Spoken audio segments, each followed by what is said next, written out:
Welcome to Marketing with Confidence. I'm your host, Marianne Amies.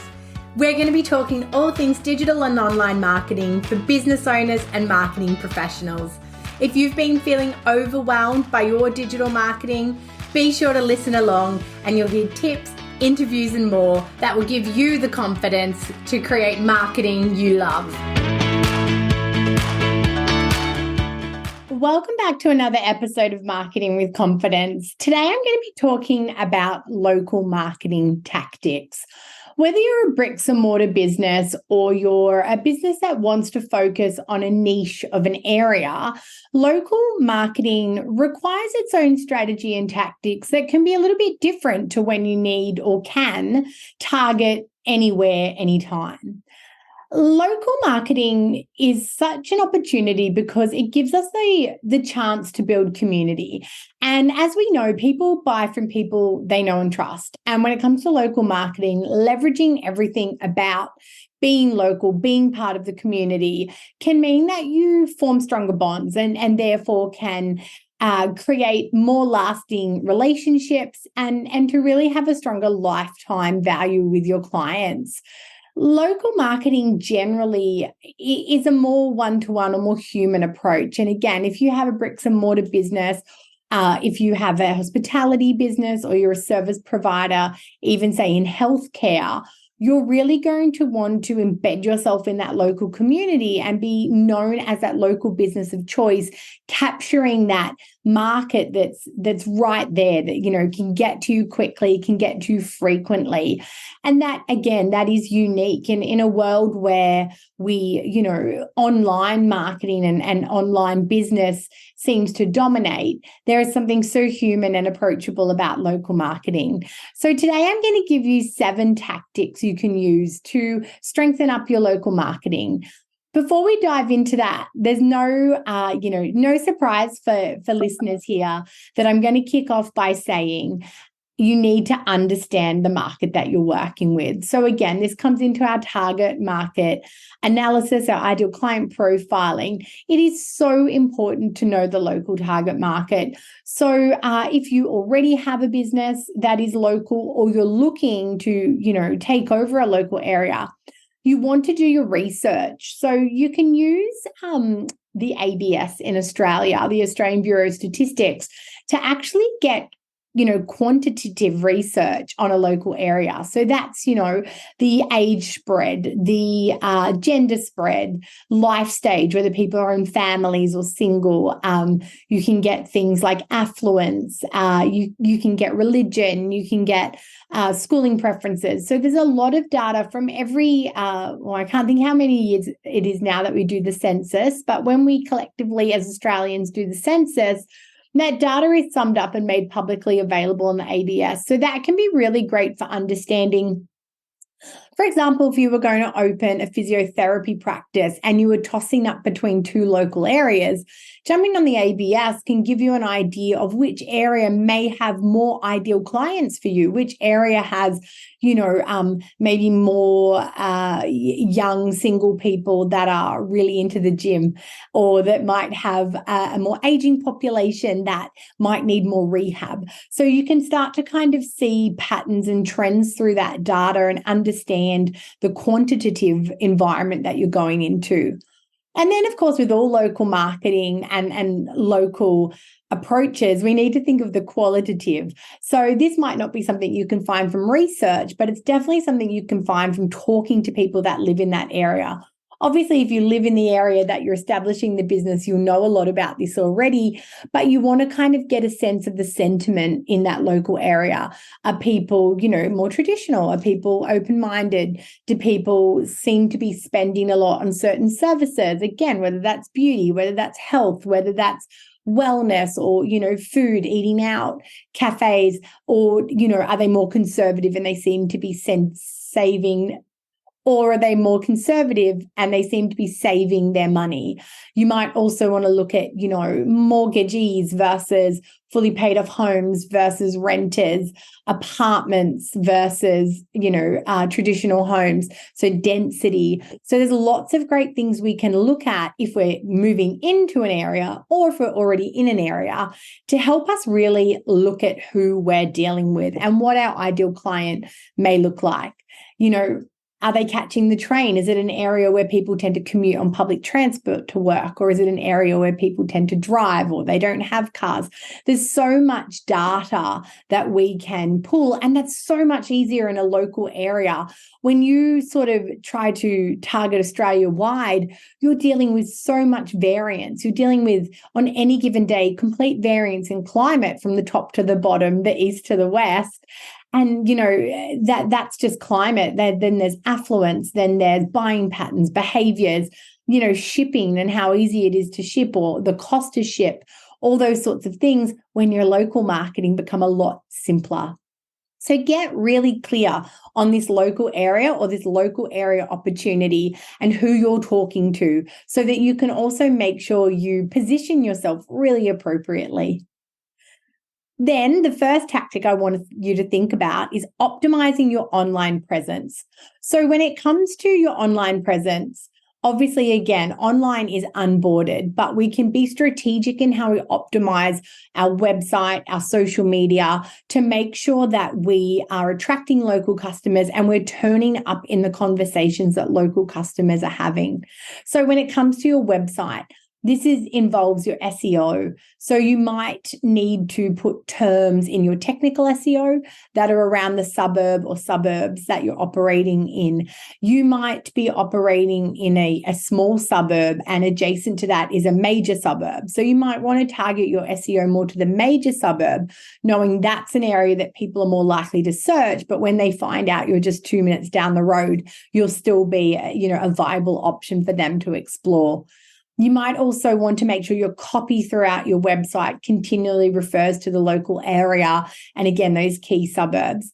And then imagery. We worked with a plumber that was in a local area and they shot their imagery of their trucks and their team by a really iconic park with a water view. And instantly when I saw them, I knew exactly the area that they were targeting and the area they were passionate about. So, optimizing both from an SEO words copy point of view, but also from a visual identity point of view.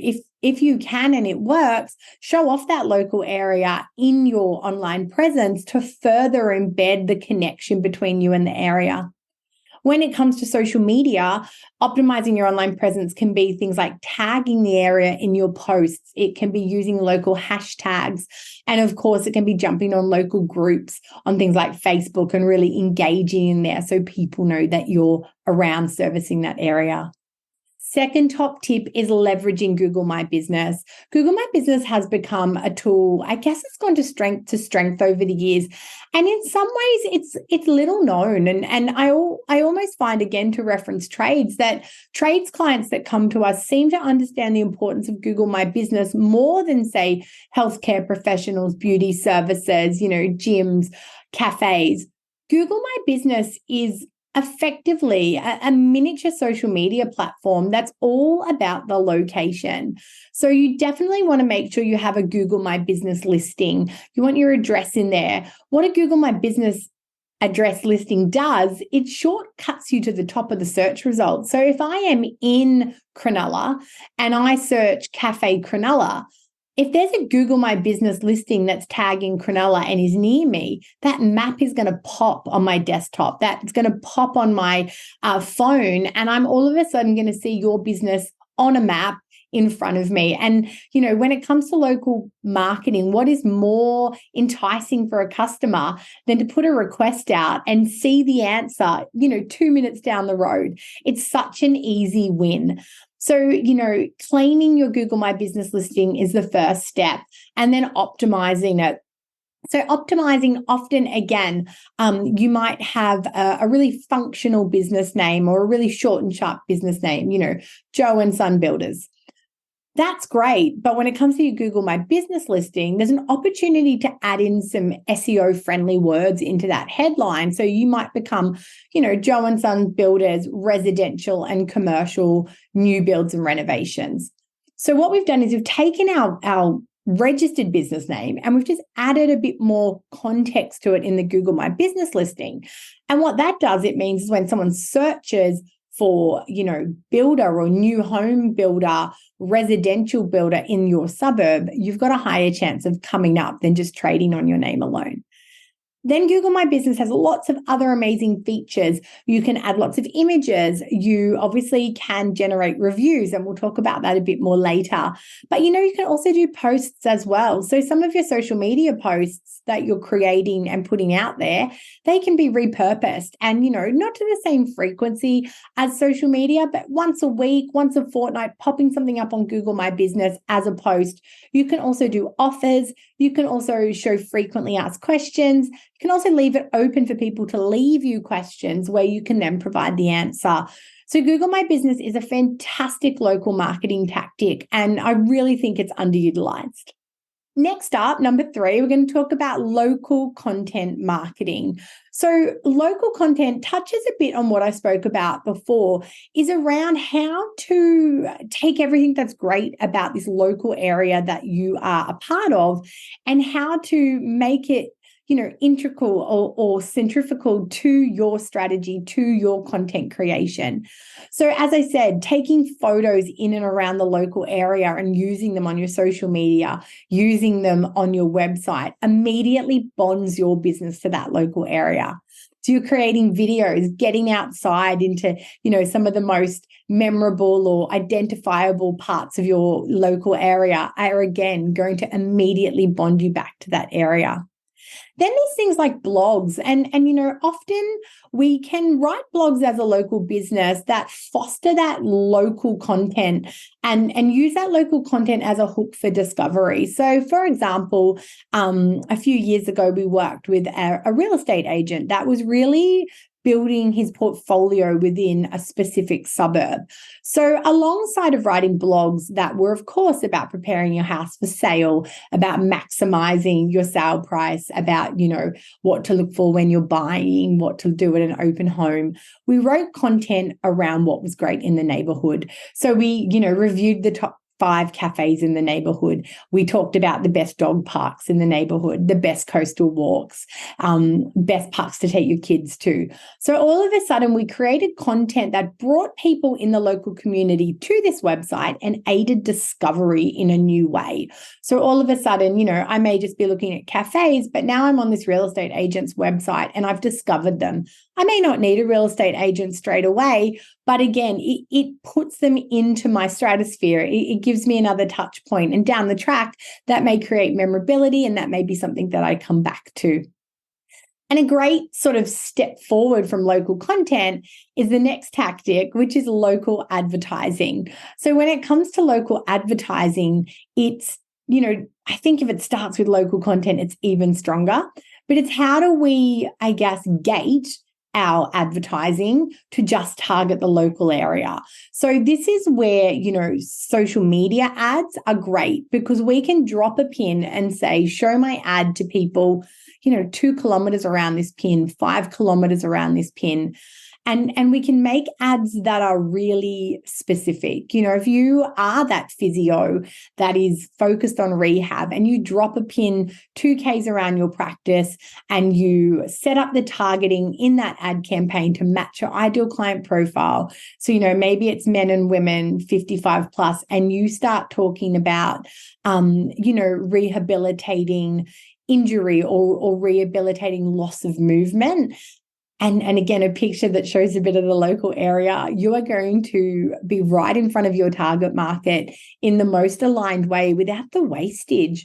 I mean, as we know, even a newspaper ad has so much wastage, and a lot of the local newspapers now have consolidated. So one paper covers, a larger and larger area. So if you were to put a newspaper ad in to try and get to that target market, you probably have a lot of people seeing it that aren't in your target market. Whereas Whereas when we use social media ads, we know we're drilling right down to those right people. If you've got a new cafe that's launching and you want to go out with a special offer, again, being able to gate that around the right, pin of kilometers and the right people, choosing interests like people that love eating out, people that love cafes, you know that you're going to get that message right into the hands of the right people. When it comes to Google, local advertising can be a little bit more challenging. You can target by kilometers, by suburbs, by local government areas. But we do find with Google that can sometimes push the price up as the pool of people that your ad can show to is smaller. So you sometimes need to pay more to get in front of them. If you have a niche where it's a highly competitive but highly profitable area in your local business or your local precinct, that could be when Google will work for you in that local marketing. But otherwise, if you've got sort of a low cost of conversion, Google can really max you out in that local advertising space. And I think there's a bit more opportunity with social media ads at this point. The next tactic I want to talk to you about is community engagement and local events. To really maximize local marketing, you really need to get in and be part of that local community. So we see local community really build online in things like Facebook groups. Most local areas have a thriving Facebook community that sits side by side with it.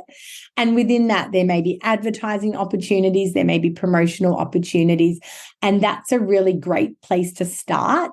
It's really important on those online local communities that you give and take. So nobody wants you to kind of have the seagull effect, swing in, poop your marketing message everywhere and swing out again. And there's no trust and credibility. You need to be in there fostering relationships, answering the mundane questions, taking part in conversation, cheering other people on, recommending other businesses. So you become a bit of a known voice. And then when you share for your business, there's a more genuine base behind it. And I think that's what makes marketing within a local group work better when you're integrated into that local group.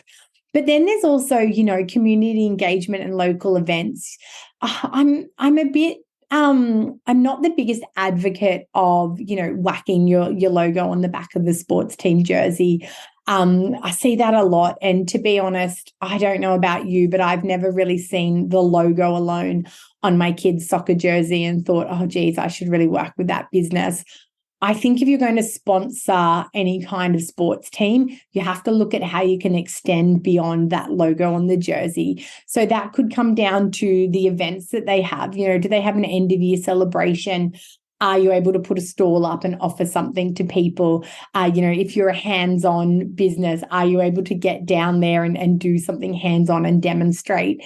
If you're a cafe, can you give out, a certain day of the month, you give out a buy one, get one free coffee so that, you're generating something back from those relationships. I'd really be looking at how you can support and sponsor, but also have something more tangible as your objective than just brand awareness.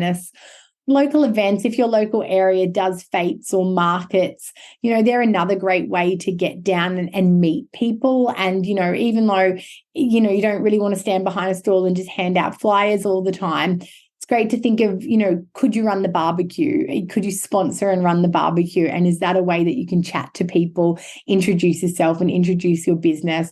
Or again, is there a hands-on execution of your business that you could be showcasing on that day? So really getting involved in local face-to-face, but working out how to make it more than just a static stand with you and a pull-up banner and make it a real experience. And again, it doesn't always have to be exactly what you do. If you're the local eyebrow and waxing technician, might be a little bit hard to convince people of that on the day. But, is there something else that you could do? Is there a hand massage station you could run or, something where it's not exactly what you do, but it's going to give you an opportunity to talk to people, in that, is there a henna tattoo, something you can do and talk to people and start those conversations and build that local awareness of your business as well. The next tactic I have for you is customer reviews and reputation management. I talked before about the importance of Google My Business And one of the great things about it is also the opportunity for people to leave reviews. So we know that that reputation, that credibility and trust really comes from what other people say about us online. So being able to, manage that, to encourage others to leave Google reviews for you means that you have a bank building there of advocacy of your clients. And that really encourages others to, work with you or try you out. There's obviously other platforms, things like True Local, that, really aim to be that local pool of services and talent and allow people to leave reviews and build reputation there. So it's definitely worth looking into that as well, because that's where you're going to be able to really have your current clients and their loyalty work to attract more people for you, and really work on that referral and advocacy piece that really, you can't do yourself. As much as sometimes we walk around shouting that we're the best, it's not till others are singing the same song that it really has impact. And the last tactic I want to leave you with today, number 7, again, if you've been listening to Marketing with Confidence for a while, this will be no surprise to you, but it's tracking and measuring your local marketing results. It's really important to track and make sure that all the tactics that you're putting in place are optimized and to see how they're growing and evolving over time. You want to be able to look at, say, your website statistics and understand how your SEO is bringing more of that local market towards you. You can look at your website data from a geographic spread point of view. And if you're getting a lot of traffic coming to certain pages and they're not coming from, say, even your major city, because sometimes we can't see down to the suburb level, you want to then go, okay, what is the content that I have here that's bringing these people in, and how can I adapt that to really focus on my local market instead? You also want to look at your social media and make sure that you're, engaging and growing with the local market. You want to look at any ads that you run and make sure that they're really delivering for you in those local areas. And of course, if you're investing in sponsorships and events, you want to make sure that that's converting to leads or, sales or new opportunities. So really making sure that you're tracking all the different activities that you have so you can continue to refine what your local marketing, playbook or blueprint looks like for your business to make sure you're maximizing it over time. So to wrap up today, if you are a local business, there's nothing more important than aligning yourself, being that champion and really becoming the preferred supplier in your local area. That comes from true engagement. It comes from, living and breathing that local area and really inserting yourself in that area as much as possible to create that alignment. I hope you've enjoyed the episode. I hope it's given you lots of food for thought. I look forward to talking to you again soon. Hey, thanks for listening to another episode. If you don't want to miss one, make sure you subscribe to the show in your podcast app. And if you love it, be sure to share it with friends and colleagues who you think could benefit from increasing their digital marketing confidence. Want more? Head to maryanneamies.com to find out how you can work with me directly, to reach out to have me speak at your event, or to grab yourself some free resources.